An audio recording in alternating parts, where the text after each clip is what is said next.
The views and opinions of the host and guests are their own and do not necessarily reflect the position of the management and staff of Guardian Network.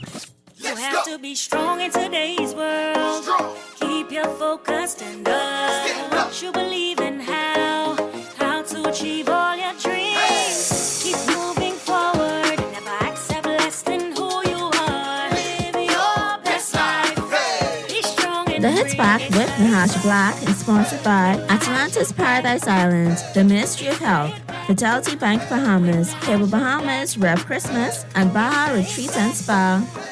Nahaja Black. It's the Hit Back with Nahaja Black.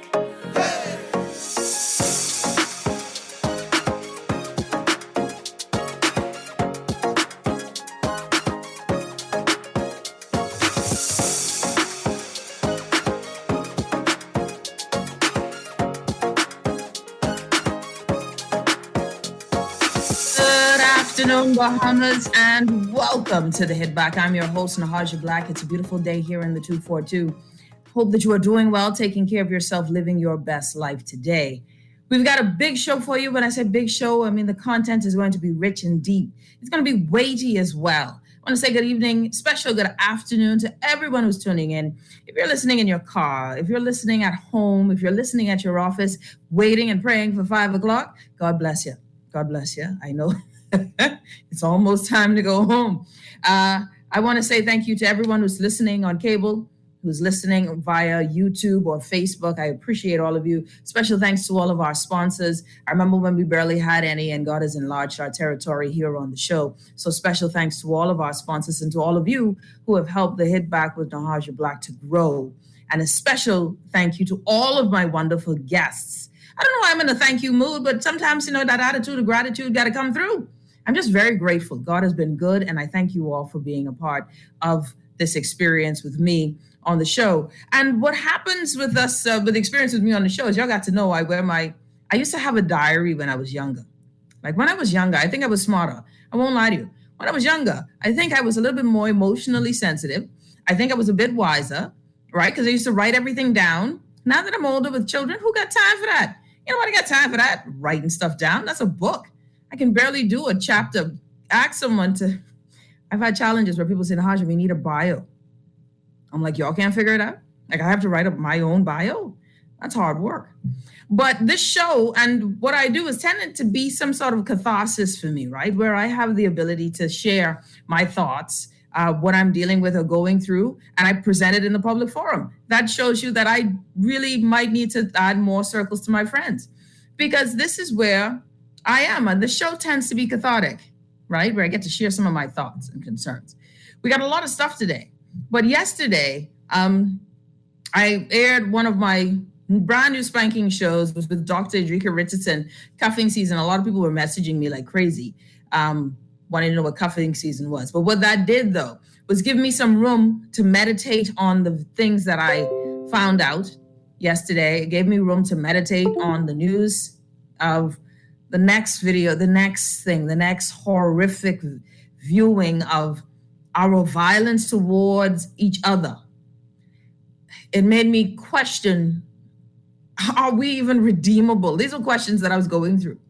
Are we as a people, are we so debased? Are we so, and not because by and large, the majority of us want or believe that domestic violence is doable, or that the majority of us would condone the violence that befell Bella, or the violence that the police gripped the young lady's neck, or all of the other violent episodes we've seen.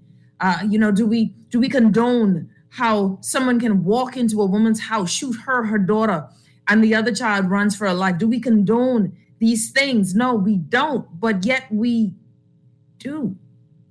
And that those things concern me. I have 2 daughters, right? And I have a little boy. And I question, and that's why parenting is so important. And then it goes around in the circular loop in my head, that even though there are some people who grow up in multifamily, who grow up with both their parents, and they might find themselves in an abusive relationship, But I find that most times you'll find someone click out of that, especially if the relationship itself between mommy and daddy wasn't abusive. Now, if mommy and daddy had an abusive relationship, they will be drawn to that in some sort of crazy way, right? And I believe that it is healthy. And then there are those who can't go anywhere or leave an abusive situation because of finances. Or then there are those who might know, hey, my child is being molested by my boyfriend or by my brother or by my uncle. But, boyfriend most likely in terms of I'll stay.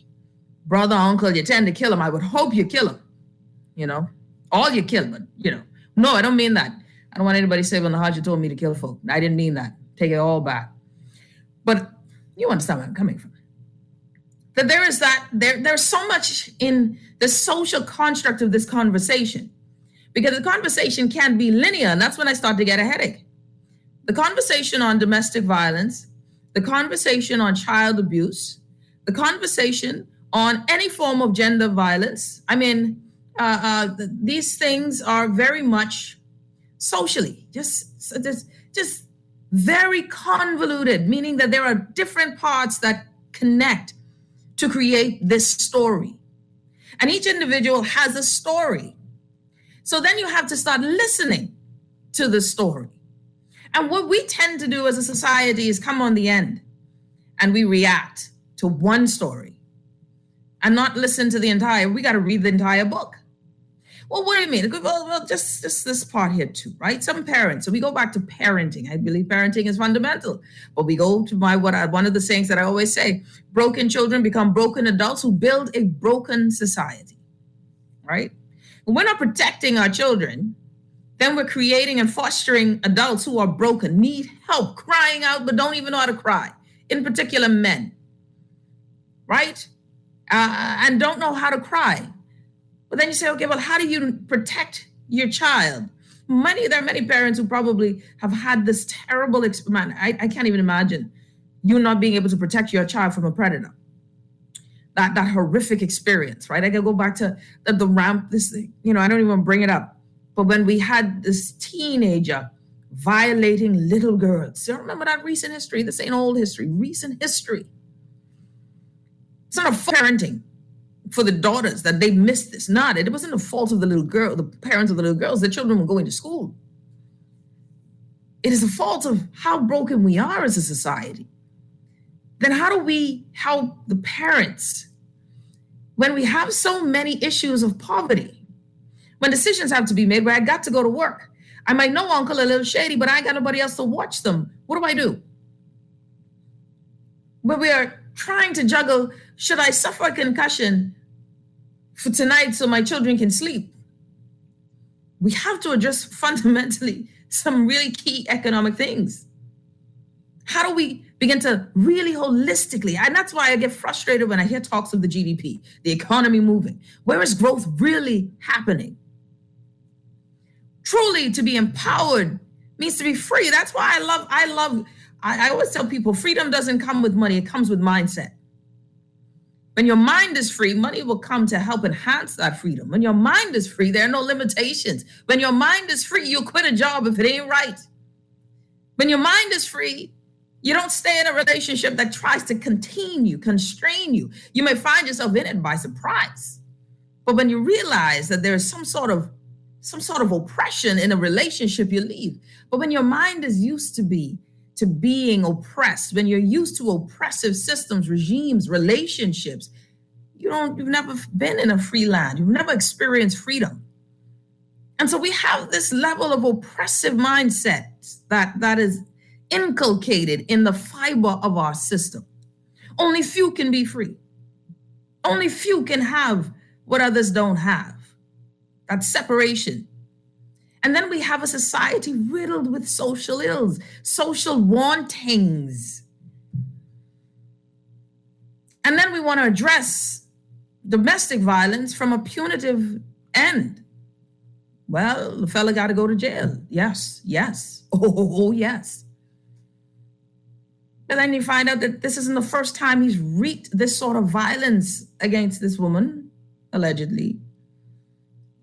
And then we ask, well, how are we able to do this again? What is going on? Now it gets more convoluted, the story. Now it gets more, we're asking deeper psychological questions. Why are we drawn to dysfunction? Why are we unable to find ourselves on a positive stream and movement? And how do you break free from the cycle? I really do believe in generational curses. I really do. I do believe in soul ties. I really do.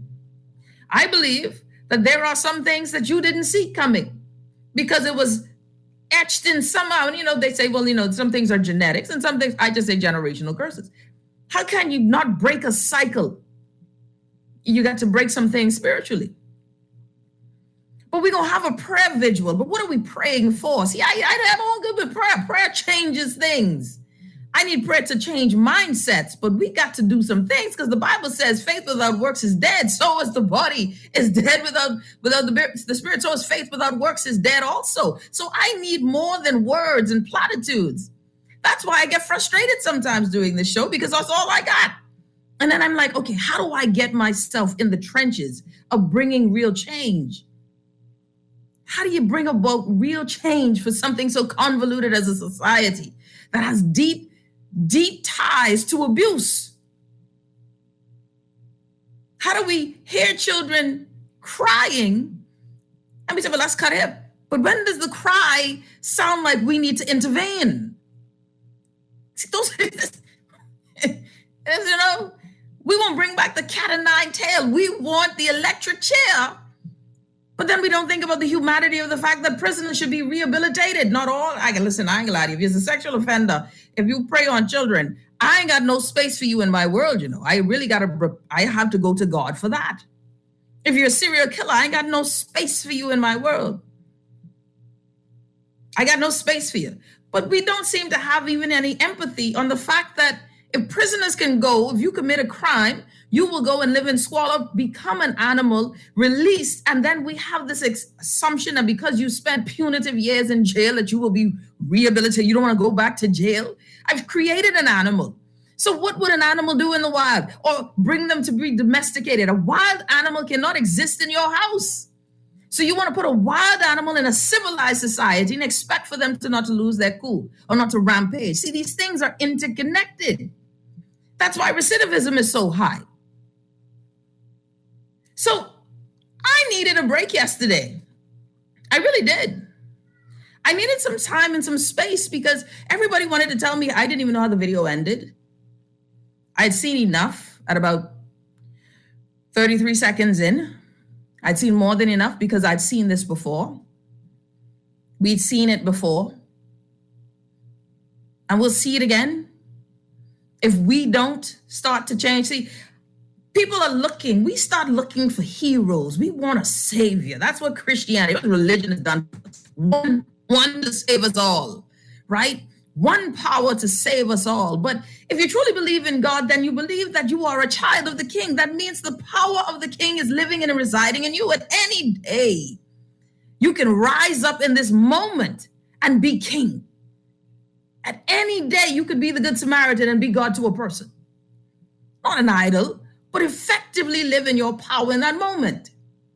In that video, the woman who came to try and save that lady is a hero. But how do we help our neighbors? Some people you reach out for help and they don't take it. They don't take it. It's because they need to be awakened. The Bible says one man sows, the other water, but it is he who brings the increase. You just got to sow your seed. Sow the positivity. Be the person that someone can call. Now, there's some people who call you and all they want to do is dump their burden on you. Now, that's toxic. That's why you got to know who to refer folks to. But we have got to stop looking for a personal savior. When I say personal, not the humankind. That's why we get disappointed, The Bible says that the arms of flesh will surely fail you. Personal, these people, we are people, we will fail. But in a moment, you can be great. And that is where I think we need to start saying, each one reach one. I saw that the Governor General is doing something with volunteerism, where they're seeking for us to volunteer more. And I personally now know I need to volunteer more. I've had a challenge with time. That's been one of my challenges recently is how do I manage my time? I feel like I barely have any in the day. I really do. But I got to figure out how to do more. Because I think it's incumbent on all of us to do more, sacrifice a bit more of our time. Because our children need us. There are some children who will not have the parent. That parent needs to be parented. So we got to show up. The foundation of any society rests in its children. The future of any society rests in its children. We cannot lose another child to sexual violence. We cannot lose another child to physical abuse. We cannot lose another child when it comes to their education, their ability to be great. That is incumbent on all of us. I see too many children walking with adults when they should be in school. What do we need to get back to bring order to our society? And when I say order, decency and order, I'm not talking about law and order, decency where we as a people are now, because now our brother's keeper, I'll say this, and I know I've been running on a bit, because I have my guest, Pastor Charlene Paul, joining us right on the other side of this break. But I hear stories of when, you'd sit in your yard and the parent, your neighbor would watch you, you're misbehaving and the neighbor would be able to cut your hip. Child, at the end of the day, don't cut maturing hip. This could be crazy. Teachers can't even discipline some people's children, and they know their children bad. But we've got to come now to this sort of agreement that there is a national standard. I hear the Minister of National Security talking about we have to deal with the social ills, but there's no direction. How? How do we nationally deal with our social ills? What is the plan? Because see, to say it means nothing. We must create structure. You must get back to getting young people in safe environments to be children. That's very important to me. You got to protect the future. Protect it because you see it. We could stop the trend of violence if we can get to our young boys and step in and give them different role models. How families fall apart when there's not a dad. I got to shout out to all of the fathers. And I told this to my husband just today. I went to pick up my daughter from school. Normally, hubby does the picking up because I do the show. And what I saw yesterday, and I find it is commonplace at private schools, but I remember when I was in government schools, I didn't see this a lot. But there's so many fathers that pick up their children. I think that is the most beautiful thing. So the fathers that are there, this narrative that there's a lot of fathers, dads who are there. They ain't perfect. And father, if you pick up your child, you love your child, but you beat your wife, you're out of order, you ain't right. Get it together. You're not a role model. You're just a person who picks up children. But we got men who are there. Now we need more of the men who are there to consider that they need to be there for other young men, because we're losing too many of them to violence. We're losing too many of them to the streets. We're losing too many of them to abuse. We're losing too many. And all of this is creating a cycle of a Bahamas that will not be recognizable. But on the charts in the world, they say, oh, it's a burgeoning economy. But who is this economy for? If you can't live in peace, eat in peace, sleep in peace. If you can't give a homeless man, I just read a post. A lady says she went to give this old man on the corner of East Street and Robinson Road $1, and he decided to what do you call it? Flash her and her daughter. I gee. Some days I just say I gee. Is this the space? Is this the Bahamas? You're listening to The Hit Back with Nahaja Black. When we come back, Pastor Charlene Paul, chairperson of the Sea Will Bahamas National Chapter, joining us. Caribbean Women in Leadership. I can't wait to have her joining us. We'll be back right after this.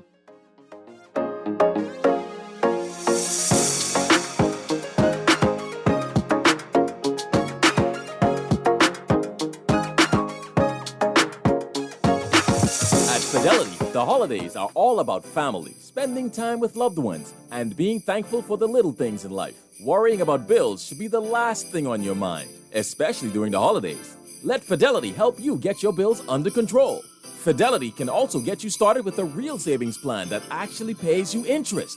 The only thing you need to think about is what you will do with the savings in your pocket this Christmas. Now that's what I'm talking about. Fidelity Bank is here for you this holiday season because you are family, and family is important to us. Food security is a challenge for many. Now in a pandemic, many more are unsure of their next meal. Through their Feed 5,000 program and a $20,000 donation, AML is working to ensure that everyone has a meal for the holidays, and they're inviting you to help. Now until December 17th, visit any Solomon's, Costrite, Fresh Market, or Domino's in Nassau or Freeport, and Exuma Markets in Georgetown to donate and help feed a family in need this Christmas. No amount is too small. Remember, we're all in this together. Your child needs nutrients every day, and Enfagrow has DHA and iron, which supports your child's mental development. Enfagrow has components which cow's milk does not contain. Support your toddler's growth and complement their diet with Enfagrow.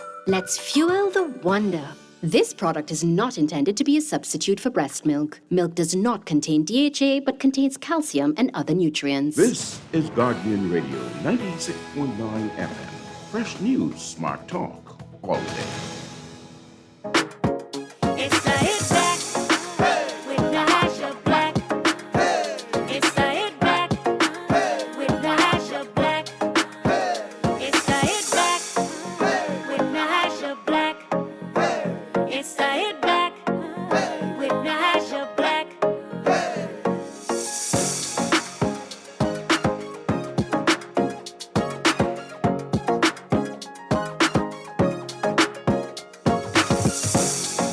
And we're back. You're listening to the Hit Back with Nahaja Black, Guardian Radio 96.9 FM. I've got joining us Charlene Paul, chairwoman of Seawill, joining us today. Seawill Bahamas, the national chapter for Seawill Bahamas, joining us. Madam Paul, thank you so much for being a part of the show today. Welcome to the Hit Back. Thank you kindly, Nahaja, and good afternoon, Bahamas. It is certainly good to be here. Not good what we have to talk about, but it's certainly good to be here. Yeah, and speaking of what we have to talk about, Madam Paul, Caribbean women in leadership, right? You represent leaders, female leaders across, for the Bahamas. You are heading that up, and the issue of gender-based violence, of issues of abuse. Women and children, and even men, just abuse. We've just abused it. It needs to be addressed, but I like many others, I think we have reached a plateau on words. I'm wordy.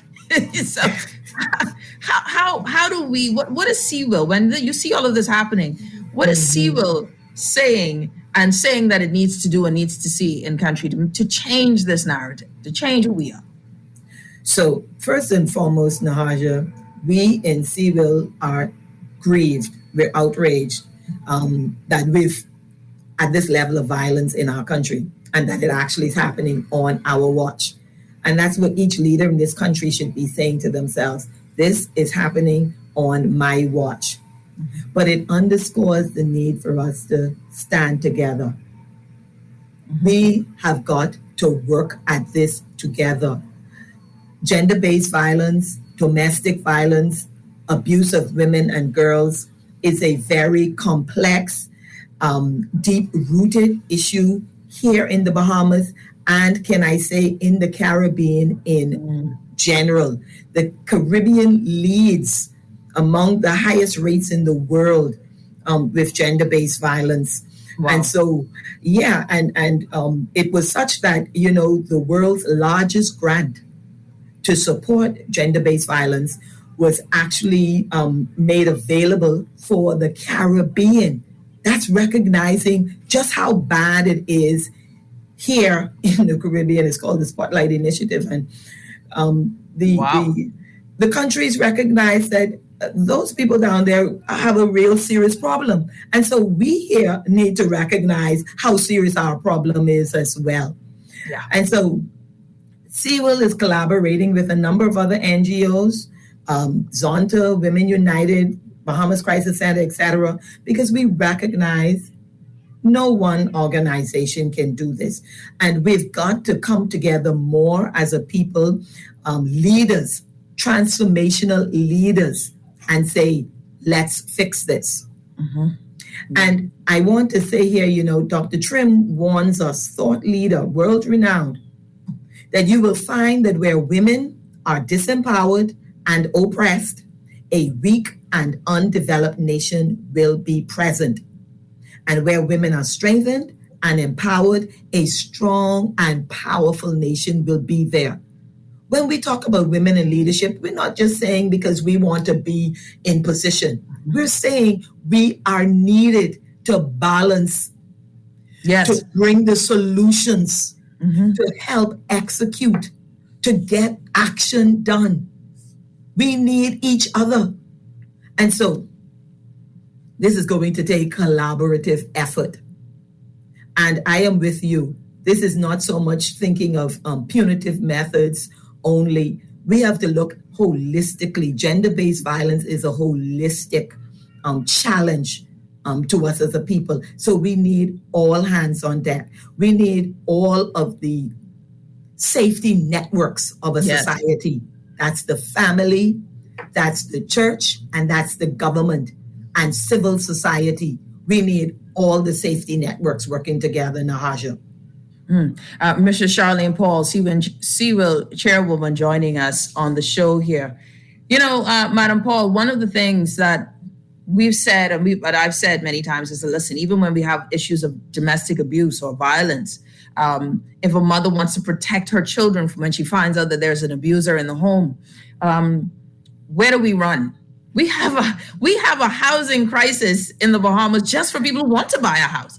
But then there is an issue of where do we run? That the cost of an apartment of 1 bedroom is so high now compared to what it used to be just 4 years ago. We're seeing, so a lot of us are being pushed out of even the economic option of first, last, and security. But when there's an emergency, there's nowhere to run. How do you see organizations such as yours, CWIL, Zonta, Women United, all of these other groups coming together to help to create some real solutions in terms of how do we protect folks when they want to get out and when they want to get away? Because I think that's a major concern. It is. It's a major concern. Safe houses. We know that from international standards, we do not have sufficient safe houses based on our size, not even considering based on the prevalence of violence in our nation. So we know that there is a shortage there. And we've had a number of organizations who've been working on this issue. But this, again, is another one where more collaboration is needed to bring it to fore. We have been working, and the key here is, listen, government can make available property and very quickly we can rally the troops and garner donations to do these kinds of things. And these are some of the things we have been discussing and working on. But you're right, we have to up the ante. We have to move a lot more quickly. Unfortunately, we have this. In the past, it's been an over-reliance, just on government to do some things. But we as a people need to take responsibility, just step up to the plate and say, if it's to be, then it's up to me. And so we need more of this. And this is where the collaboration is necessary. A number of things, and I'm not knocking anyone because I am aware of a number of organizations who have made inroads in this regard, but the bottom line is more is needed. And I would say to the Bahamian public listening and those who are outraged, those who want to help, be ready so that when it's time to put your money where your mouth is, we can all do so. Yes. And I'm so happy you said that, because I think that's something important too, where when you and say, for example, you and I, Ms. Paul, we may have the time to get it done, but we don't have the resources. And the resources has been one of the major issues, right? I would say, listen, if the government gave us 3 bits of crown land, one on each island, on a separate island, so that We could create your own railroad of systems where these places are not broadcast so that your user Absolutely. could come, but that we have a network where someone goes to see, will say, listen, I'm in trouble. Someone goes to phone and say, hey, I'm in trouble. Someone goes to the crisis center, hey, I'm in trouble. That network then says, okay, we are going to pick you up. We have a system. We're going to pick you up. We're going to get you on this flight because we have the funding. Where it comes down to is we need the funding. So creating that space where people can say, listen, every month I'm going to give this entity based on a subscription. Because, we all got subscriptions. I don't know, a lot of us Bahamians have subscriptions where you can say, hey, at least once a month, automatically, I give $10 to this entity. And then when you do that, the government has already given us crown land on each space. We can we can build. Urban Renewal can help us build one of their Absolutely. works. Urban Renewal can help build us some shelters, and we can help supply them with resources if need be. But I do believe that there are things that we can do. This is right away. possible. Yeah. Very doable. Yeah. What it takes is willpower. That's right. And the willingness, Nahaja, and I must reiterate this and really land this. It's the willingness for us to work together. And I do believe we have a renewed sense and desire to do so. I am in meetings with several leaders, so I know that there is that desire for us to work together on this. Even the Office of the Spouse of the Prime Minister would have been involved as well, and very much keen on making this happen. And so I say, listen, let's use this outrage, let's channel this now and provide these key elements of infrastructure that are needed to undergird what we're facing. But just to pivot quickly as well, we need a lot more education. Mm-hmm. We'll be surprised at how many people, they may know they're hurting, they may know they're being abused, but really are not still aware of avenues, options that they do have. Yeah. So we have to not only seek to provide help to the victim, we have to provide help to the perpetrators. That's right. Meaning we have to help them come to the understanding and the awareness, because they're in bondage. When you live like that, you are in bondage. Yes. And almost to the point of demonic bondage, especially when you reach the place of the level of savagery we have seen. Yes. Yeah. So we have to also find ways to reach them, and public awareness, teaching, preaching. Mm-hmm. Some things need preaching as well. Yeah. Yeah. And that's the level of bring conviction to speak to the soul and the spirit of individuals. We need all hands on deck. All hands on deck. And one of the things there, Ms. Paul, is that I believe in intention, right, Madam Paul? I believe in intention. I believe in the power of intention, not Absolutely. Attention. Because we pay a lot of attention to things. So today there's this outrage, and we'll have all of the ministers say X, Y, and Z. Oh, this is not this is not that. Oh, we don't like this. But then there will be something else. And we will lose attention to the matter, but there was never any intention to resolve a matter. And that is where the challenges lie with me, is that we must be a people of intention. So what does that mean? If you see that we realize there's a scary stat or number that showed up. Number one in the region in rapes is the Bahamas. Okay? Hear me. We don't strive for one anywhere else. We didn't strive for being number one with dealing with COVID. We seemingly don't strive for being number one in education, but we won number one in rapes in the region. Wow.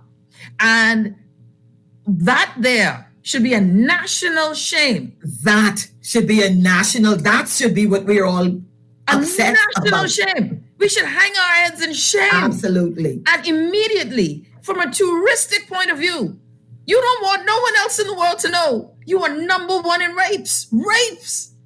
And my thing is, Mrs. Paul, there should be an intentional shift that be reduced to the last place finish in the region in rapes. So here is the thing with that, Nahaja, and this is where we make our appeal to our lawmakers as well, those charged with the responsibility of keeping civil society safe. That's the first and foremost role of government. Laws and their effective enforcement do control, contain, and restrain behavior. Yes. Now, the Bible tells us that where there's no vision, the people perish, or in other translation, cast off restraint. What we're dealing with is a casting off of restraint. And one magistrate put it that have we gone wild? But vision is demonstrated in the provision of appropriate laws, systems, and infrastructure to govern and direct behavior towards the desired outcomes. We need stronger laws, but enforcement of those laws where violence against women and girls in particular are perpetrated. So we need the systems, the infrastructure. That includes the courts, the specialized units to address domestic and sexual violence. These measures work. We've seen it in developed and progressive nations. We do not have to reinvent the wheel.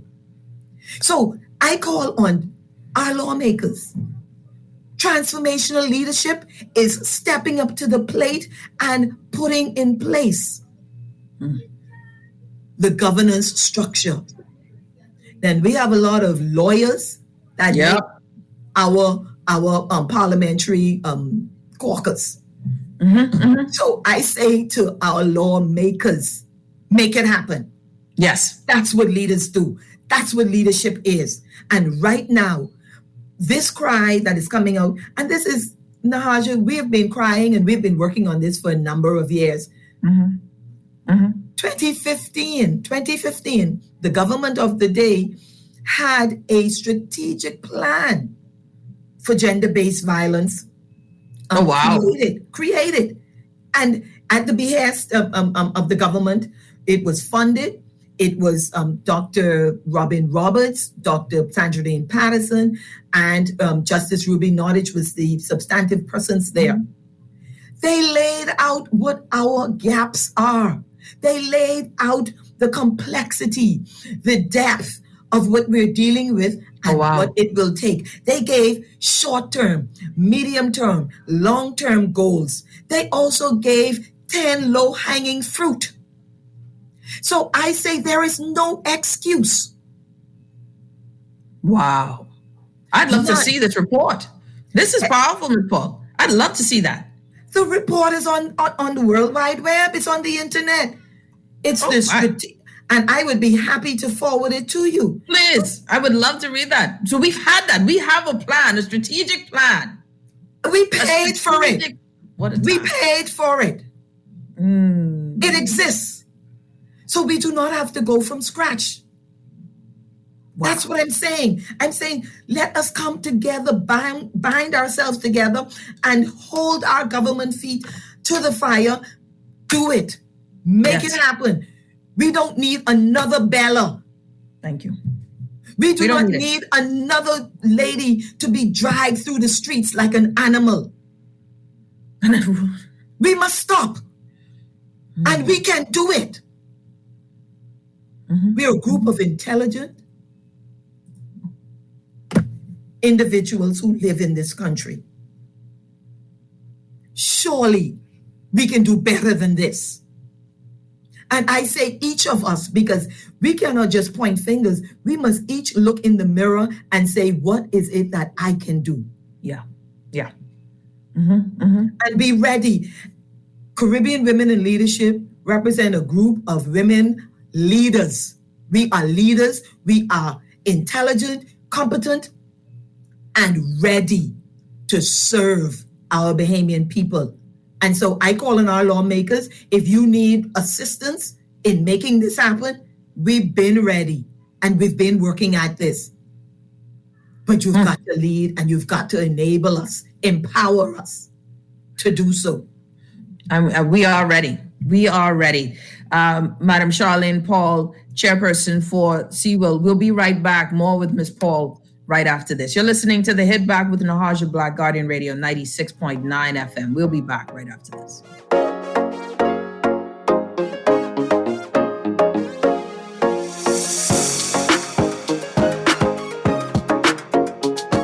We are working to protect our country, our people, and our livelihoods so that we can move forward. The vaccine is safe. The vaccine is easy.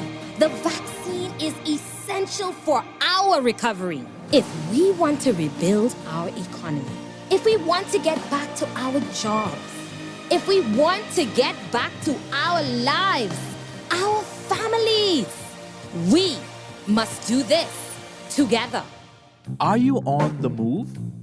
Busy running errands? Do you have so much to do that you don't have a lot of time on your hands? Have you gotten your COVID-19 vaccine yet? Well, if you haven't, the Johnson & Johnson vaccine may be the one for you. It's one and done and fully vaccinated for now. Yes, you only need one jab of the Johnson & Johnson vaccine and you're done. Lower your risk of severe illness and death from COVID-19 by getting vaccinated. This message has been brought to you by the Ministry of Health and this radio station.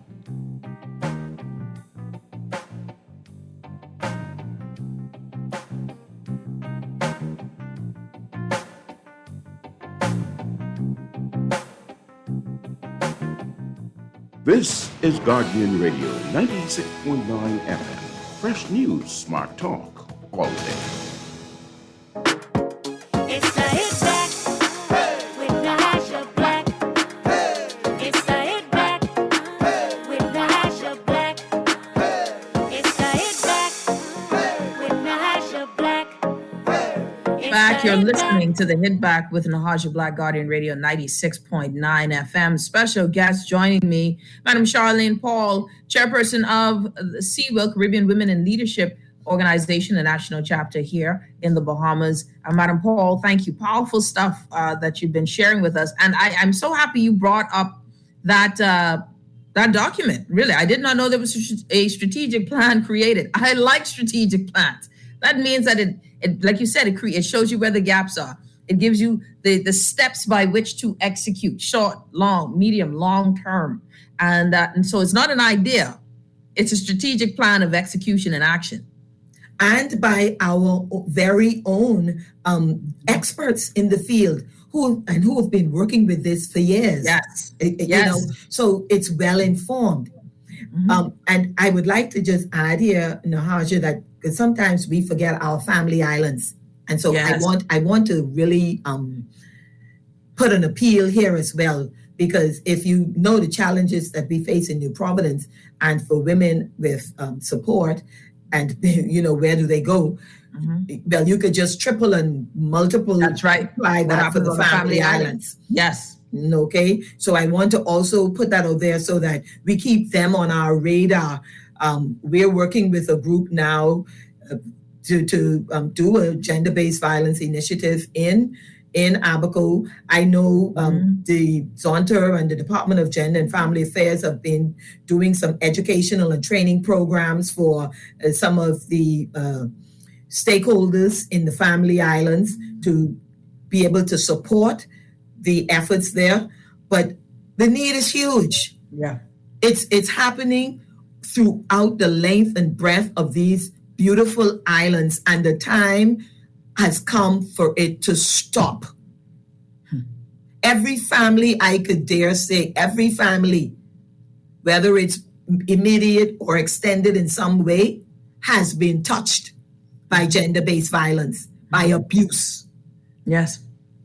And what do you say to, I remember, if you're just tuning in, Madam Charlene Paul, Mr. Charlene Paul joining us, CWIL chairwoman on the show with us today. I don't know if you remember maybe 3-4 years ago, I would say, and even recently in The Guardian, where there were questions asked across the board about violence towards women. And there was one question asked to asked regarding if the woman was found to be cheating, is it okay for, would you understand her being abused? And women, by and large, would surprisingly gave a strong answer. Yeah, we can understand this abuse. It makes me very sad. Very sad. Very sad. But it's indicative, Nahaja, of the educational awareness that we're talking about that needs to happen. Because unfortunately, that depicts the level of how we see ourselves, yes. The low self-esteem that we have, the low self-worth that would ever give anyone the right to abuse another person. And so these are the things that all of us need to help to change the mindset. And I love your opening statements where you talked about the mindset, because if you're not free in your mind, you really will be bound in so many other ways. And if you are free in your mind, you know how to empower yourself to become free in the other areas. So that's where our work is. You know what? We've got to know the worth and value of each human being. That's it. And so this is not just about women. Mm-hmm. This is about the human being, the essence. Yes. And it grieves me because we talk about being such a Christian nation, but we do not know what that Bible really says, and two, we do not live it. That's it. Preach it. And so I'm calling us out. I'm calling us out because the fact that we are a Christian nation should never be in the same sentence that we rank number one in rape against women and gender-based violence in the region. Crazy. So that tells us we are not doing enough. Period. No. We may be doing a lot of things, and I know a lot of organizations who are doing a lot of things, but bottom line, it's not enough. And you have to ask this question, right? My question then is, we have, Mrs. Paul, we have so many, everywhere we look, there's a church, yeah? Everywhere you look, there's a church popping up. We have this running joke in country, have a church there, you got a bar, right? It's an indictment. Exactly. And so you say, how many of these folks are in church? How many sisters are sitting with me in church and are abused at service? And this is not about class either, because you got the wealthy who are getting abused just as equally as the poor, right? Yes, ma'am. So it is a mindset thing for sure. And then we also, and you hit on some things that were so important, that we need to then have a lot more education. And how do you change a culture? Organizational culture, they say it takes 2 years from the change of a CEO. It takes 2 years to filter down. So there's an intention with cultural change. It got to start with an intentional mandate from the top. And then we go to our children to ensure that we create new generations that aren't with the old culture. Yes. But the Bible also teaches us, my people are destroyed for lack of knowledge. Lack of a know-how, lack of understanding of God's original plan and intent.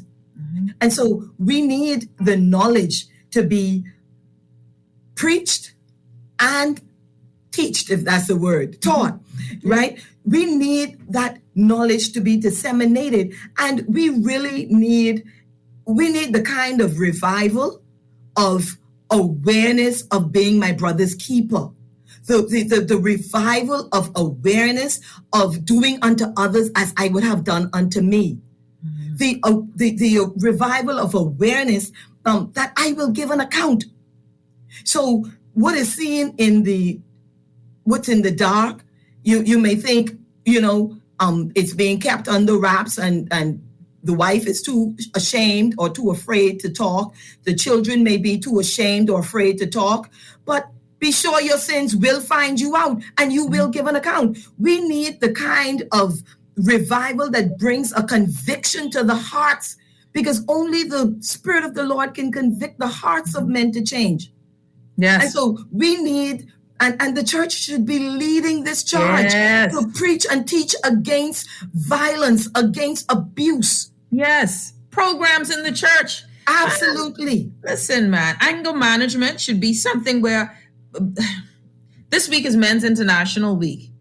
And I'm very happy that it's Men's International Week, but it's happening very much so on a scale where it is not as personal as we need it to be. And so it is just to bring awareness, and which is excellent. And the programs and the itinerary that they have this week is exceptional. And I commend them for this. Mm-hmm. But I believe that this is something that should happen all through every ministry and every church. Absolutely. And own your community. Own your community. Own your community. Don't be the building. Be in that space. Right there. Right there. Own the community. The community, the church in the community should be discipling that community. Mm-hmm. The church in that community, we're called the light of the world for a reason. We're called the salt because the light is supposed to dispel the darkness of evil, the darkness of lack of understanding and knowledge and awareness. Mm-hmm. The salt that we are called to be supposed to preserve the moral fortitude, the what is good, what is pure. Mm-hmm. in each of us, what is innocent. Mm-hmm. That's what discipling a community is for. And so I call each church, each pastor to take charge of your community. Ensure that you are reaching into that community, teaching, talking about these things, that it's wrong to abuse your wife, your partner, your children. Right. It's wrong. We got a lot of healing to do and a lot of work to be done, and enough of this. We could march for gambling, but the church can't get together to protect women. You see, I have issues, you see. I have my issues. All right. Pastor Charlene Paul, thank you so much. Chairperson of Seawills Group, I appreciate you so much for joining us today on the show. Thank you again. Thanks, Nahaja. Good to have you. You have me. To be had on the show. Yes, thank you. Blessings. All right. You're listening to The Hit Back with Nahaja Black. Listen, there's a lot of stuff, a lot of things that needs to be dealt with this conversation and this topic. When we come back, I'm looking forward to having my good friend, Pastor Corey Roll will be joining us, as well as Candy Gibson from FOAM. Great community activists and workers. I mean, they've been on the ground and they stay on the ground doing the work that you don't know is happening. And that's why we got to put our money where our mouth is, and Candy needs some support. Make sure we give Candy and we support all of these different organizations that need our support to help our women and our children. You're listening to The Hit Back. And if you're uncomfortable, fellas, we're talking about the empowerment of women. It is a personal issue that now you need to go and check yourself. Because it's just like when you say Black Lives Matter, all of a sudden, folks who can't handle that say all lives matter. No, you're small-minded. You're missing the point. You're listening to The Hit Back with Nahaja Black, Guardian Radio 96.9 FM. We'll be back after this.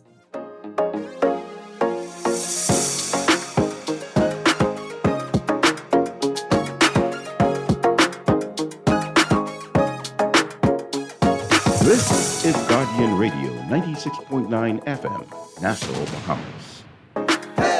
It's the Hit Back with Nahaja Black. It's the Hit Back with Nahaja Black.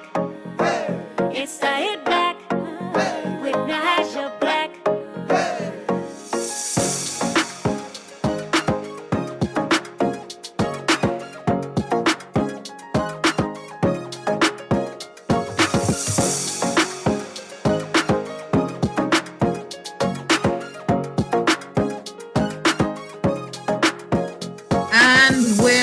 You're listening to The Hit Back with Nahaja Black, Guardian Radio 96.9 FM.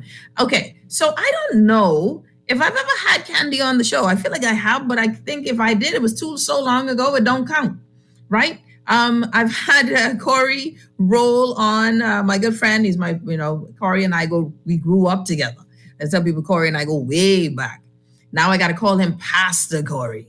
What is that now? I gotta give my friend all of the accolades given to him. But before we get to him, I want to welcome this wonderful woman that I admire so much for what she stands for and what she does not stand for, all of the wonderful things that she does. Candy Gibson, Foam Bahamas. Candy, welcome to the show. Welcome, and thank you. It's a pleasure to be here. Thank you guys for having me. It's a pleasure to have you on the show, Candy. Candy, tell folks, one of the things that I love about you is your tenacity, your stick to your drive, your passion, right?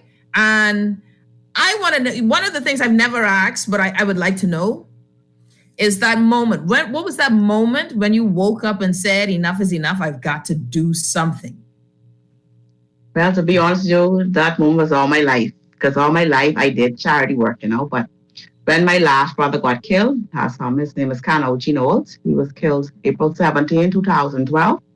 And we went to social services and national insurance. And after, when your loved one is murdered violently and they get killed and they don't leave no contribution inside this in national insurance, they are survivors.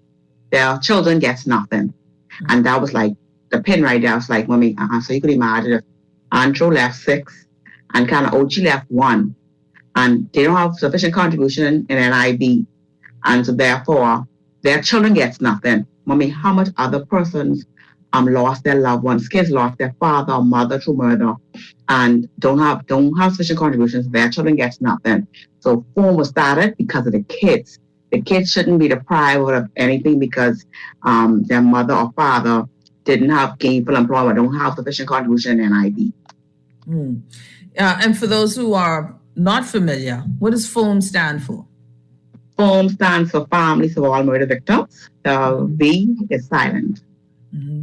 And one of the things that folks who know FOAM though is FOAM does a lot, just does a lot. I remember I can't remember what it was going on, but I remember when I reached out to you, you were trying to find housing for a lot of single mothers around that time, mothers who were, and I don't know if it was during COVID, I don't know if it was Dorian, I don't remember what it was, but you were talking to everyone in media, I need help to get resources, to get families involved. Tell us about what FOAM is doing now. Nahaja, to be honest with you, FOAM does everything. We're an octopus with many different arms. For us to turn somebody away, it must be, for us to turn someone away, it must be something. It must be something. The person calling me a messenger, mother said. Hold on. Once to turn someone away, sorry about that. That's my phone always ringing. For us to turn someone away, it has to be something we honestly can't help with, or we don't have. For instance, during COVID-19, which is last year, was a couple of boys being arrested.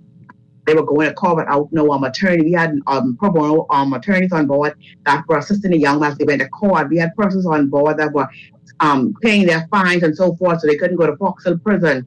And so they were doing that. Then we had, before COVID, we had mothers that had nowhere to go. And so therefore, I turned my mom's house, the house that I grew up in all my life, I turned that into a female shelter where we just house strictly just females. But during COVID-19, we had men were being evicted as well, and they didn't have any place to go. So therefore, it's no longer a female shelter, it's now a housing project because we have we have 3 female family there, and then we have 2 single male with kids, but the kids don't live with them. So we're doing that also. We provide no unused or crap. I guess it's very important. This person called me back twice. We provide a new unused clothing for children, and in fact, the whole entire family provide new unused clothing for. We provide Pampers. We provide milk, because a lot of guys, when they kill, they're leaving their girlfriends pregnant, or their girlfriend with children still wearing Pampers and so forth. So we try to have a little bit of everything here. So when persons come, they're not turned away. We also, during last year, we're paying we had a rental assistance program going on because we couldn't house everybody. Last year we had 27 person at our housing project. We had a family of 4 living in my office, and I took on 3 single females to my house. And so it's yes, I try my best to help as much, because the Bible says, to whom much is given, much is required. And the Bible also tells us that little is much with God. And I know what it's like to be lower than low. I know what it's like not to have. And so therefore, little I have, I don't mind sharing with others. But at some time, it can become overwhelming and tiresome because, and then there's only so much you could do without no funding. You could have a bit right now. Right now, Naja, I am pushing forward more now than ever. We need a 24-hour. We need a 24-hour safe care for our little darlings in this country. We beyond the 9 to 5 and the 8 to 4 babysit now. We're 24 hours. I want mothers to feel like when they go to work, their children, or especially their girl children, their boy children, their teenage children, their children are in safe care. Well, mother said this woman, I declined to call and she keep calling back. This must be really serious because she wouldn't even check my children. Listen, and so, if you need to take that call, because I know you do some important stuff. I know you need to take that call. I can't take it because she's calling me via inbox, which means you would hear the conversation. So I know what she's going through, so I wouldn't expose her to that. So therefore, but I'll call up, I'll get back to her, like I said. So therefore, we'll be extremely busy, but my main focus right now is Bella is a safe haven for children, for when mothers go to work and they can leave their children are safe. Someone that'll help them with their homework, make sure they get a hot meal, and that's my main plight. I just put on my page that I'm believing God for building. Like I have the vision, I's the mastermind. I have the vision. I know what needs to be done, and so therefore it's just the funds coming now to put this in play. And so I would, while I'm on the show, I would admonish, I would ask, I would beg. Other people beg, so let me beg too. Yes. I would beg. People please participate. We don't just have murder victims' families. I'm going to run through now. My passion is the children whose mother and father lost their lives in a demon called murder. Now that's my heart because I have nephews and nieces whose fathers murdered, and so that's my heart. But no one will be turned away. We want to make sure that whatever we have trickle down to the community, because my focus is building a better house, one community, one family, one individual at a time. I think if we all come together and do our part, we on that road. But what I've seen happen is the fighting, is the pulling, and this is why I have an issue now. Like they have their meeting, and that meeting is just for secular people, certain people who sit at that table. But at the end of the day, the same people who sit at that table, they're not on the ground. When the high-tech NGOs are closed, phone 24 hours, they get Candy Gibson. Mm-hmm. So I said, when people call my phone, and I be like, oh, they WhatsApp everything.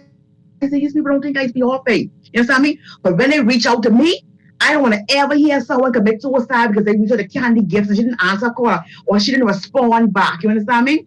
And so, thank you. Okay, thank you so much, Professor Bria. Thank you so much. And yes, I don't want to ever commit suicide or go pick up a firearm or have to sleep with somebody because they reach out to phone and phone didn't answer the call. You understand me? Mm-hmm. So when they call me, if they have to come to my house, and I tell anybody, my office is supposed to be my office, but my house is my office too. Because at the end of the day, when I dare today tomorrow, I can't get a house with me. So therefore, I send you my Google map to my house, come to my house here, buy a grocery. You need a size, the size part. I have the size shoes for work, or you just get a job interview and you don't have the size. I have my clothes. Come to my house fit.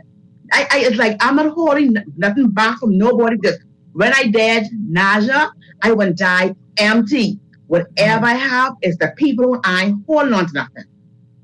Candy Gibson, Foam founder, joining us on the show. And I think, boy, Candy, this is why I needed to get you on today, because there's organizations like yours that's on the ground in the community. Enough talking. When you see situations like domestic abuse, I know you know what that looks like because your place is a shelter. You've created those shelters. Before I bring on my good friend Corey, Pastor Corey Roll, in what you've been doing, being a shelter, Candy, tell us about, do you have a lot of women, a lot of issues of domestic abuse and those calls? Tell me about it. Nah, to be honest with that, I just had a call just a few minutes ago. A WhatsApp message. This lady is telling me that she's feels afraid of her boyfriend, and now, while I sympathize with females, because I just crack a joke yesterday on Facebook, I say, I was dating this guy one time, Nahaja. We was engaged. Nahaja, he slapped me so hard, my head spun like a top. You know what I mean? Like a top. I saw the American flag with birds around it, Yeah.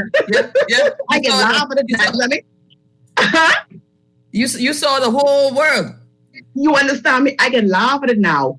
But even though that time it was, to me, it wasn't funny because I was the victim. I gathered strength. I walk away from that relationship. And guess what, Naja? And they can tell I wasn't a problem because a few years later, he would have met somebody else and he blacked their eyes too. So it just shows that we have a lot of young men in this country, Nahaja, in relationship. They walk around with a bop, but they're broken.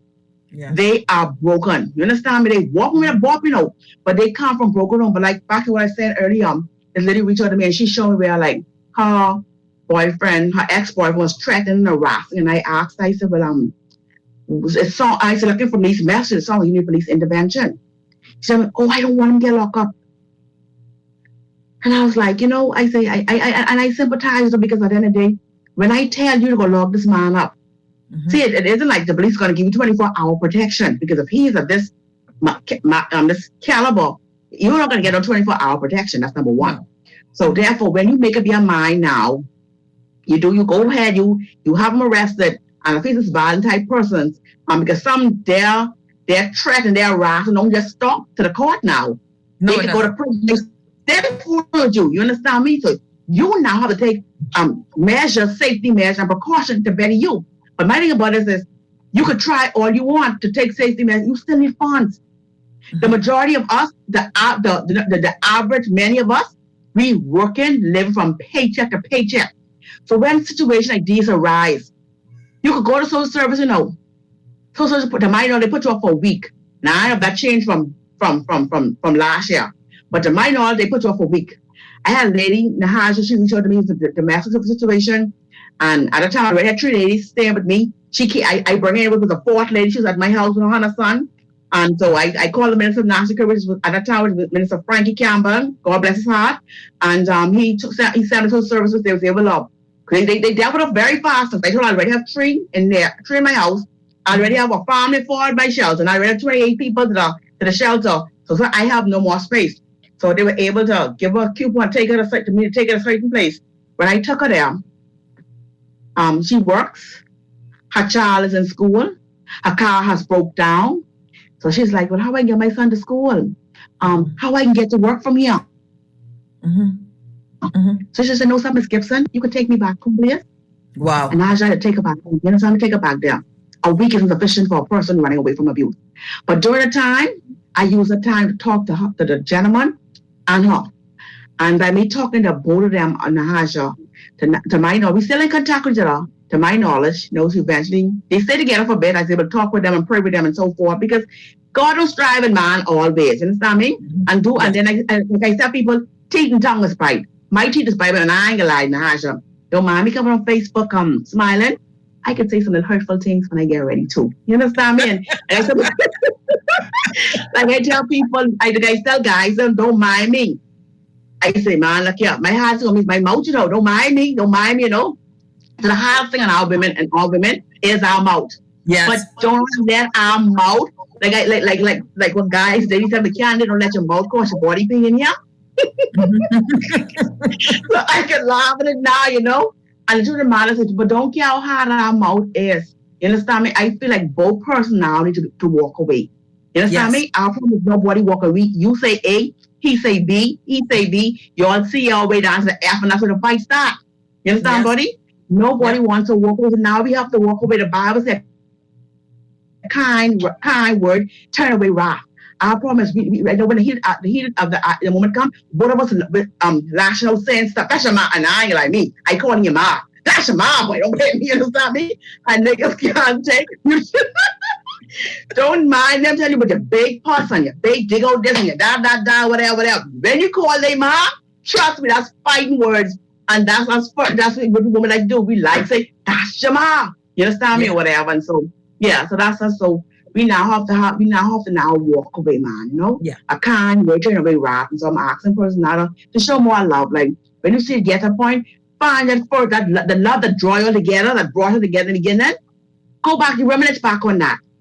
Reminisce back on when you first caught her and when she first caught you, reminisce back on that. And so I would even tell a person, when the lady talked to me, Nahaja, I can't tell nobody leave their boyfriend. I can't tell nobody leave their wife because I don't have no place to put them, Nahaja. You can't come with me. I promise God I ain't bringing nobody else around me, my daughter. You understand me? Mm-hmm. And so it's just sad. And you know, you have women, they're in abusive relationships, Nahaja, and they want to come out. Where do they go?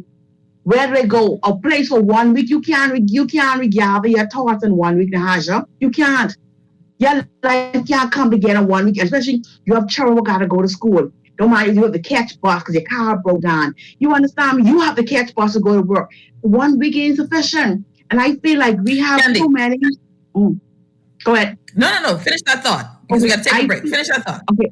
Nahaja, I feel like we have too much vacant buildings around this place not to have shelters in this country.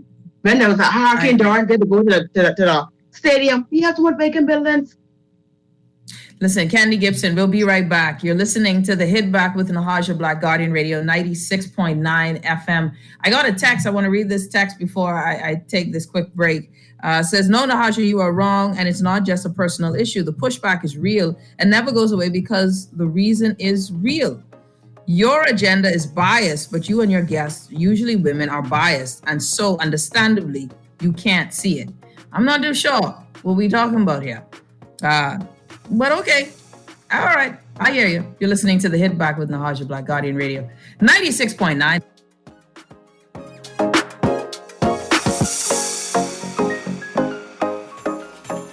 Rev customers already get more channels, more sports, and more speed. Now, we're giving more Christmas with up to $250,000 in cash and prizes. Sign up or upgrade to Rev Trio to win prizes like rent and mortgage payments, trips to see your favorite sports teams, plus up to $20,000 in our Rev Cash Vault. Want to win more Christmas? Call 601-8992 today and ask for Rev Trio. Rev, you and us together. Your child needs nutrients every day, and Enfagrow has DHA and iron, which supports your child's mental development. Enfagrow has components which cow's milk does not contain. Support your toddler's growth and complement their diet with Enfagrow. Let's fuel the wonder. This product is not intended to be a substitute for breast milk. Milk does not contain DHA, but contains calcium and other nutrients. Rejuvenate, refresh, treat yourself. Immerse yourself in total comfort. Pamper yourself. After all, you're worth it. Relax. Rid yourself of all life's stresses. At Baja Retreat Anti-Aging Spa, you will find everything you need to enhance your body and spirit. Call today at 323-6711 and begin your journey to serenity at Baja Retreat Anti-Aging Spa. This is Guardian Radio 96.9 FM. Fresh news, smart talk, all day. It's the Hit Back with Nahaja Black. It's the Hit Back with Nahaja Black. It's the Hit Back with Nahaja Black. It's the Hit Back with Nahaja Black.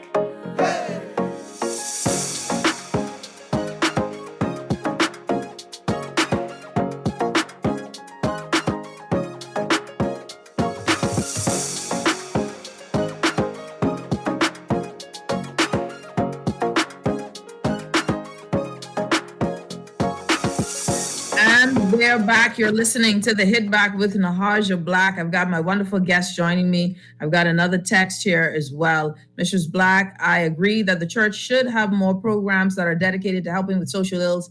And I know in particular we are talking about violence against women, but part of the issue is the church is mainly filled with women. And it is not them who need this message. So how do we get the men back in church to hear this message? I don't think you need to get them back in church. I think you go out to where they are. Right? I mean, if they ain't coming to you, you go to them. You don't ask the fish to come on land so we can catch them. You got to go out and catch them. You got to go out and do the work. All right, I got joining me, Madam Candy Gibson from FOAM and my good friend, Pastor Corey, El Nathan Corey Roll, Dr. Roll. Now I got to call him all kind of fun new names now because he's moved up in this wonderful world. It's good to have you, buddy. How are you? Yeah, you can laugh now because you don't. Well, you don't be here. You got all these new names now. and like I said, tell me I lie. All of these new names now, I got to pay attention. It's so good to have you on the show, buddy. It's a pleasure to have you on the show. How are you? It's great to be on. Great to be on. Great to see the great Candy Gibson, who continues to go there, transforming lives. That's right. Life at a time. All right, Corey, listen. Oh, sorry. Pastoral. Listen, we are talking about, of course, you and I chatted earlier, and you and I, we go way back as friends, family, even. We feel like we always talk about things that really, when we see these issues of domestic violence, we always chat on these topics. I want to ask you something, Corey. I want to make sure, because you keep it real, I need to make sure that the conversation on domestic violence is one that makes that. I don't want to be emotional on it. We don't want to be emotional on domestic violence. When I say I don't want to be emotional, it's just in this moment we're upset. We want to be intentional and systematic on the issues presented to us. But I try to figure out a lot of things when we talk about domestic violence, when we talk about issues surrounding violence against women and children, and helping our men and helping everyone to try and find a middle ground.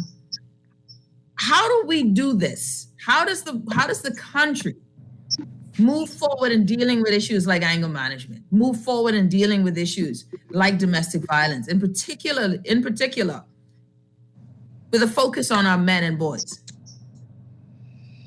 But the complication with it, Nahaja, Ms. Gibson mentioned some social ills that is attached to it also. And it's not an easy fix. Okay, I'll say this, and some people may not like me saying this, but it is the fact. A program is not going to change this overnight. 700 programs open up one night is not going to change this overnight because of so many things. Like, for instance, you look at the average woman, or average female, I should say, who is in a domestic violence situation. Most of them are staying in these relationships without even saying because of survival. If I'm making $300 a week, if that, my rent is $700. I have 2 to 3 kids who are in school. They have to eat every day.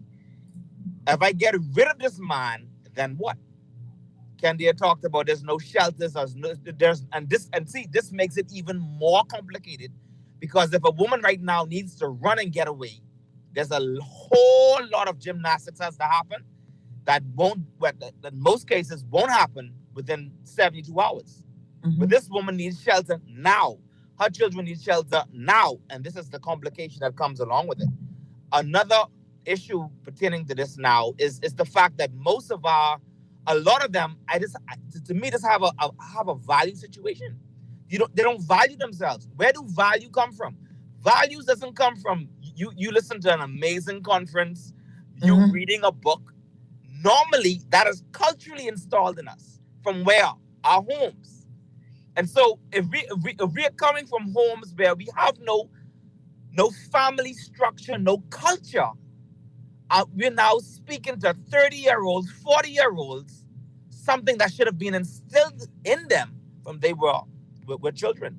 And so now we have a situation where you have a mother who probably herself was molested, who probably herself came up in an abusive home.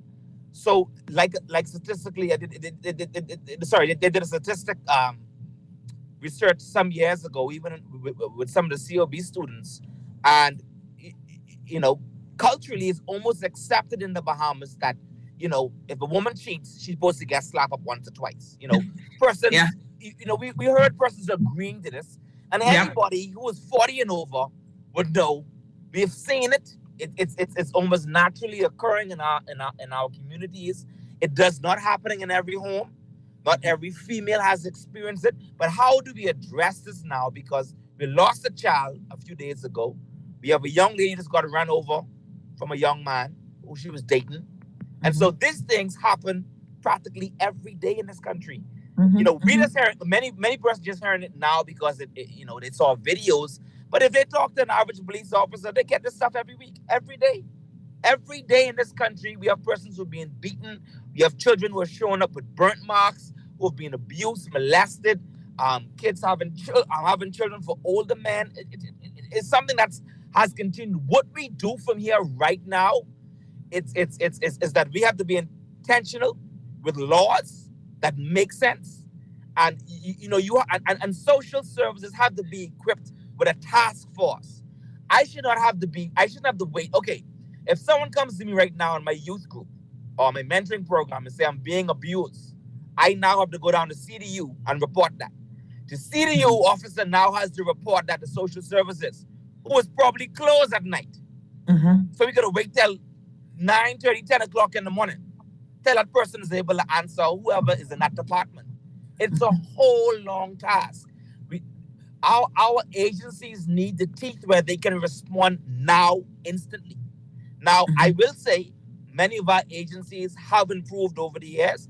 I will not be the person to beat up and say that we are not equipped enough, and because I've attended a lot of seminars with many of our agencies. They've improved a whole lot pertaining to this, but more needs to be done. And so I think with the new Minister of National Security, I think some amazing things should be happening. And as long as NGOs continue to stay in the forefront saying what needs to happen, I think that's critical and important. We do have a problem. It's a systemic problem. It's in every one of our communities. And right now, young women need to understand and need the help beyond just, I need to pray with you. Candy said something very important. We do not have nowhere to put you.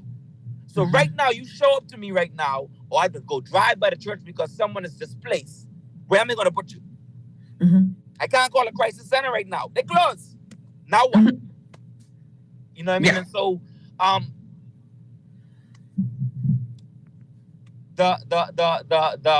we have enough minds. We have a lot of persons who are speaking like can they pertain to having shelters. The problem is always going to be funding. And so even in the next budget, there has to be some discussions pertaining now where we're going to move forward. Our children homes have had plenty of attention and continue to be upgraded, properly funded. I've seen great improvement with our children's homes. Now we have to look at what are we going to do pertaining to parents. Family shelters. I realized that the past 5 years now, we've been spending so much attention on youth and children, and we're forgetting the parents. Yeah. Candy, I see you wanted to add something to that. Yeah, I wanna piggyback on what he said too. Even with the structure of the family, that is so lacking in our country. The family is broken, and then you must realize too, when these guys enter in relationship, they enter in relationship with the traits they saw keep in the family. I think about it, trying to build a structure, like he said, of like a 30-year-old, it's hard. Yeah. Something that's being added, if you're just tuning in, you're listening to the Hit Back with Nahaja Black Guardian Radio. Candy Gibson joining us, founder of FOAM. Pastor Corey Roll also joining us, youth activist and pastor on the show with us, talking about this issue of domestic violence, of abuse all around, right? One of the things, and someone who's watching is talking about a lot of reasons why women stay is because of shame, and that is a big thing too. That and especially in certain levels of education, if you're supposed to, hey, listen, I have a daddy, I have a mommy. How did I end up in this? My daddy never hit my mommy. How I end up in this relationship where I'm being abused and I'm staying, or I got a degree. They call me doctor. They call me this, and. But yet I am staying in this relationship. There's an issue of shame. Have either of you, and Corey, I want to ask you something too about, how men view all of this. Some men are pretty touchy when we start talking about women issues. They get real sensitive about stuff like that. But the conversation of shame too. Candy, and what you've been dealing with, and when, some of the persons who walk through, is that a major factor? Yeah, they are very much ashamed, and it's embarrassing because like someone said earlier, these people ain't just the low-car class, the Baintown, the Camp Road, or the Angleton, or the Nassau Village, or the Pinewood lady. It's the upper class ladies too. They're going through this too, you understand me? And especially when they think about who their husband is, how would this look? You understand me? So they're in shame. But piggyback on to Corey Something he said, when someone comes to you with abuse, when they're being abused right now. I had a situation where someone came to me with some information that this child was being abused. I said, you sure? He said, yeah. He said, well, sure, give me some proof. Nahaja, when I saw the proof, you understand me? I called social services. The lady said, I said, I have some proof and just whatever. And she's like, okay, well, I guess I can take it if I'll forward it on to the person who comes in the morning. And I'm like, the look at these pictures, I'm not sure this person's going to make it to the morning. That's it. So I called down to CDU and I spoke to Inspector Smith, very nice officer. And he told me, he said, come down. When I went there, when I spoke with the lady, the person to the front desk. Nahaja, I've never seen CDU move fast in my whole life. You hear me? Time is before I reached home, I got a call from the person who gave me information. They said, you went to the police. I said, yes, because the police officer right here now making arrests. Excellent. And that was excellent, understand me? And so I want to say big up the CDU, those who worked that night, big up them, Ms. Robin Thompson. She worked social services, she was a part of the team, and I want to just tell them thank you so much because they save a child life. So, but moving forward, Nahaja, we need a gender-based violence unit inside the stations. Yeah. Yes. We need a gender-based violence. I know if you go to Doctor's Hospital, I don't know what you call the lady job description, but if you go there for some type of abuse, her job is to come to you and she finds what's going on and she finds you feel safe and she's not going to force you to press charges, but she's going to see if you want to make charges and she's going to tell you the legalities and tell you the do's and the don'ts and the if and the ands and the buts. And I think we need like gender-based violence unit inside the station. Not when you go to the station, or you want to go forward them, or that's your boyfriend, that's your husband. You choose to like, no, we don't need that. And if I come to the station a day, I report my boyfriend and I go withdraw the charge tomorrow, and I come the next day, it might be tired, but your job is take my statement, work with me because I ain't thinking, so I think you're in love right now. You understand me? And so we need people who are going to be like long suffering and long and bearing. You understand me? Because at the end of the day, I'm going to be with you. We love them. Right? So the hard ones. I love them. I love my boyfriend, and that's it. And so, the Bible says, love covers a multitude of sins. When you're in love with somebody, you look beyond their fault. So I would want don't call Sarah or Jane or Mary stupid because she chooses to stay with Jack or John. No, he beaten her. She is stupid. Everybody have the same grace of strength. You might have strength to walk over. So help hold Mary hand till she get together.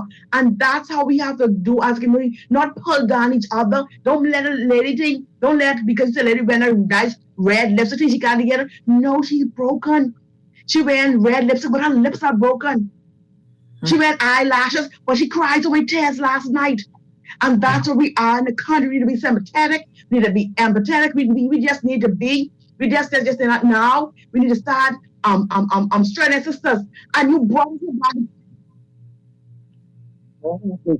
But Miss, my phone don't stop ringing. Yeah, Corey, and I think I just lost. We just lost my friend just now for a second there. Candy for a second. But I want to add your thoughts to that as well, just on the empathy side of it, on the long suffering. What would you say, Corey, if you're just doing, actually, you know what, we need to take a break, but I want to ask you this question.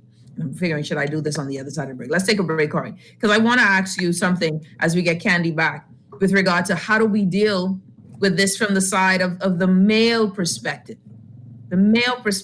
in gender-based violence. I see Candy came back. We'll take a quick break. You're listening to The Hit Back with Nahaja Black, Guardian Radio 96.9 FM. We'll be back right after this.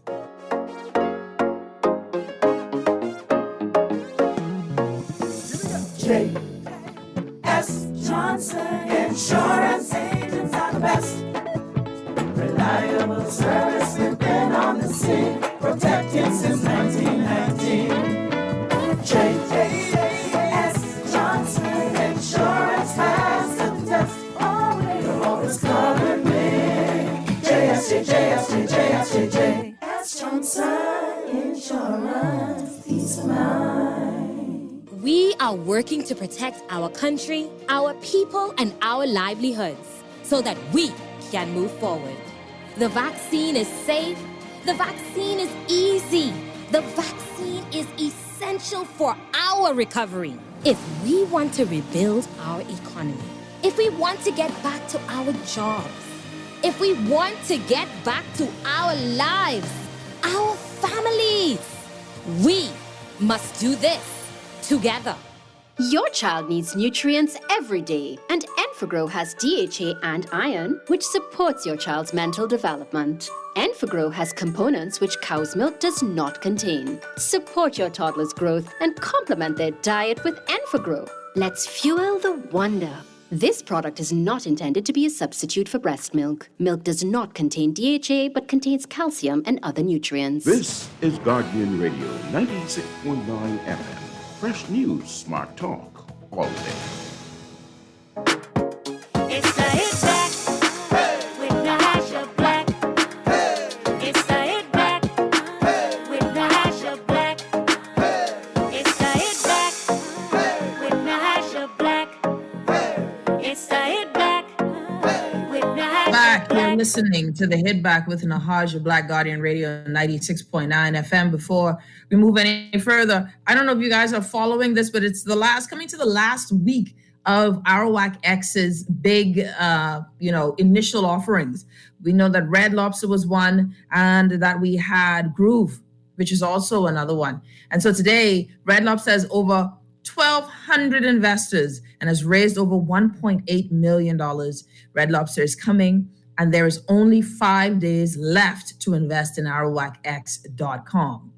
Email invest@arawakx.com or call 810-0333. That's 810-0333 for more information. And also Groove, only 5 days left to get your Groove on for just $16 a share. I really like this one. This is one of those technical touring sort of deals, and I really like this one. Invest in Groove, the Facebook of tourism tech.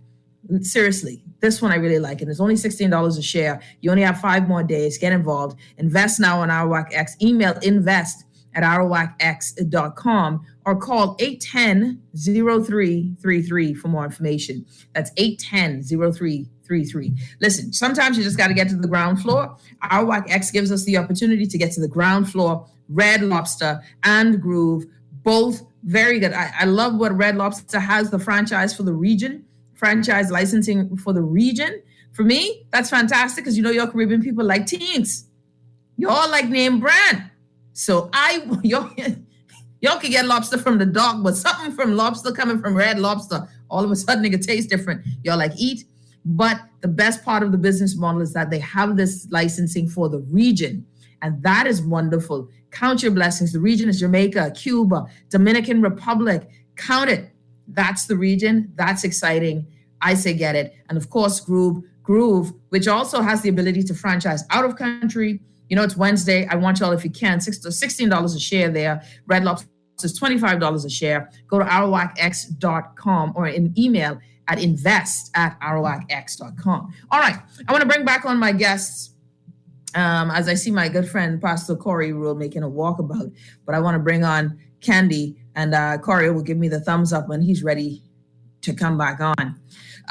Candy Gibson, founder of Foam, joining us on the show. So I'm excited to have you, Candy. Thank you so much. And of course, when Corey comes back, we're talking about domestic violence. And Candy, you've been sharing a lot of, a lot of powerful things, especially from someone who has been on the ground. You are on the ground. You are dealing with people within the community, and you are seeing all of the faces of it. The biggest, this conversation stems from what we've seen again, like another video. And someone says, please repeat the number. The number is 810-0333, 810-0333. That's for Arawak X. This conversation, though, Candy, it stems from what we saw, another video of violence, right? We've got Bella. But before Bella, there was another video. There was Abaco or Andres throwdown. There was a video of a police officer grabbing the neck of a tiny woman compared to him. I mean, and just that level of violence, right? We're seeing this. We're seeing a lot of this going on in country. And I think we got to get moved way beyond talking. Right, Candy? Way beyond talking.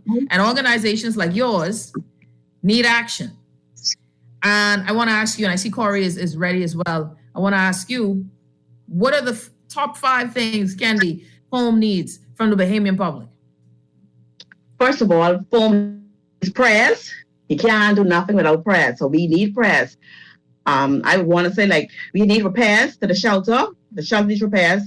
We also need grocery. We cannot stop feeding the people. We cannot stop feeding the people. The people need grocery. We need clothing. We need funds. Presently, our telephone lines, I'm not going to be ashamed to say it, our telephone line, internet is off. It's disconnected. You know, at the end of the day, to run an organization, you need funds to run an organization. Yeah. And so we need funding. We need monetary donation. We need clothing. We need grocery. The shelter need repairs. And like I said, I'm moving forward to opening and establishing a 24-hour Bella Care. And that's coming soon. Put it in your pipe, people, and smoke it. We doing stuff. We already have a housing lady. So I did that part. And so my passion, which is when we did a meeting to Ministry of Health, and I mentioned them 2 years ago. I said, we need a 24-hour care. We need that. I even went to the police station because on Issue Hill, they have a daycare for the police officer children. Mm-hmm. But this, what I want to offer, I don't want mothers to have to struggle or worry how they're going to pay the daycare. I want funding for this, so mothers can drop their children off, and they will be sure we're going to have, first we're going to be certified in CPR. We're going to have certified teachers on board, certified daycare persons on board, and so forth. And so I want persons to feel that they would know, and we have 24-hour security. Your babies are going to be safe, okay? And so I want persons to feel that it's going to be something great you would be supporting and actually sponsoring or donating to. It's going to be an awesome cause. Persons, I would admonish you, let better situation, let it be an eye opener for us to do our part, because many times we in our community, we see that child walking barefoot, we see that little girl walk with a hearing implant, we see the way she dressed, we see that mother went to work and she ain't leave nothing over the children. Man, that they ain't hurt you to cook a pot of corn and rice. That ain't hurt you. That's right. Hey mom, what's up? You all right? You all right? Yeah, I see it's work hard. Yeah, I see and then the mom will start, is it okay, mom? Is it okay, mom? When I cook, sometimes cook so much food, mom, a lot is left. But okay if I share some of my dinner with your children?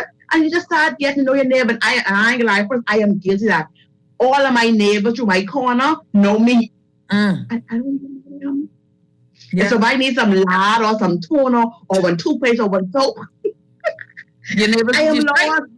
I tell you, because when I come home, only I just do is go straight to the house and tell someone call me when they need grocery or someone get killed or I have to dash back home something with my daughter. But when I come home, I go straight home and I don't come back out and tell it as an emergency. So I must do my part. So I promise myself that as I'm Saturday, I'm going to walk through my neighborhood and I'm going to follow the name of my neighbors and get their contact. I'm going to be neighborly before the end of the year. I promise myself that.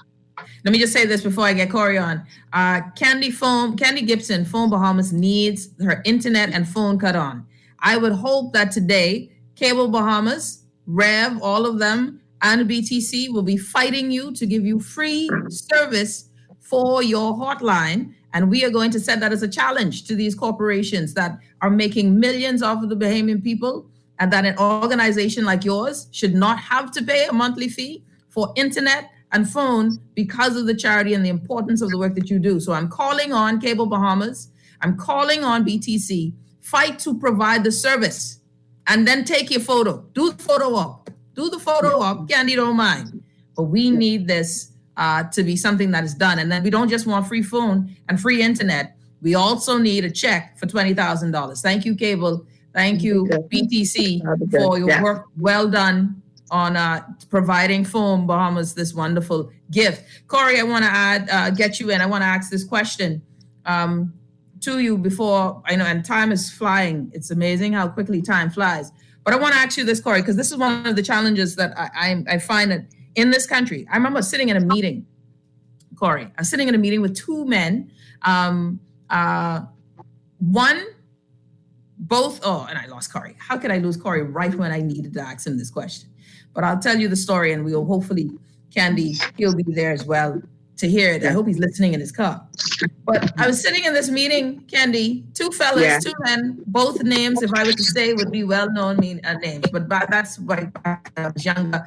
The footballer who had knocked out his girlfriend in I don't know if you remember that. Corey remembers it. Hey. Corey, you remember the footballer? I was missing. I was missing for a while. Don't worry about that. There was a footballer who knocked out his fiance in the elevator. You remember him? He was with the Ravens. He was a running back, right? And when he knocked her out, there was a conversation that was being had that we were having this big discussion. And the fella said, one of the fellows who was well respected said to me, well, oh, Nahaja, listen, sometimes the woman need to get tapped up. What did she say? Now, mind you, the football player knocked her so hard, her head hit the elevator, you know, the handle in the elevator.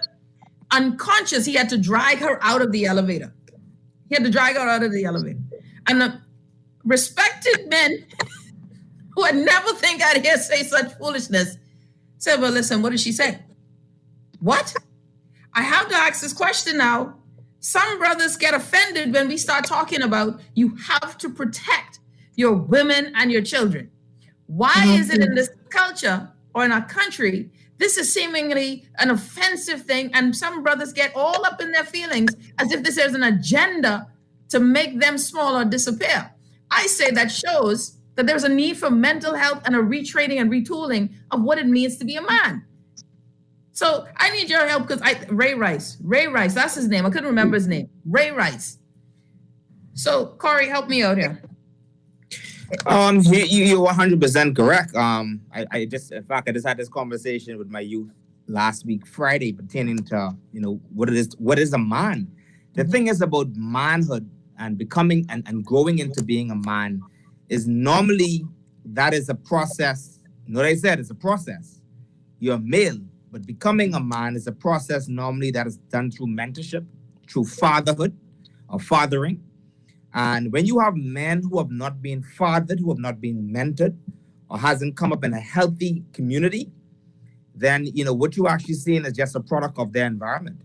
And so, like you had mentioned, you find a lot of our young men who would be like, man, that's just the normal, You just tap up a girl, she step out of place and so forth. I'll give you a little history with me. A few years ago, I was dating a young lady. And, the terminology be like, you peep ghosts. Mm-hmm. And so I caught her with a guy, And so it ended up turning into a little movie. So the movie was this. I pulled up into the area, and as she approached the vehicle, my foot was on gas and brakes. And at that time, I had something in my vehicle, and my hand was on the object.